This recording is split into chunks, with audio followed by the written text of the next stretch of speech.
Law enforcement authorities have launched coordinated raids on properties linked to businessman Calvin Mojalefa Matibele across 4 provinces as part of an expanding investigation into alleged tender fraud registered in Johannesburg. Investigators executed such warrants earlier this week, combing through several premises believed to be connected to Matibele's business interest. Officials are reportedly seizing documents, electronic devices, and other materials that may shed light on suspected irregularities in government contracts.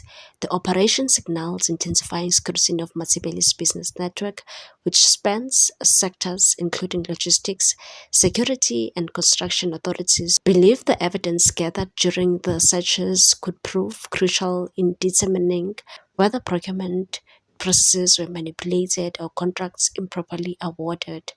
Matsibel is no stranger to public controversy. Not so long ago, the businessman has engaged in a high-profile dispute with General Mkhwanazi, the provincial police commissioner in KwaZulu-Natal. He has accused Mkhwanazi of orchestrating a campaign of harassment and abuse of power, claiming the senior officers targeted his family members, employees, and company premises.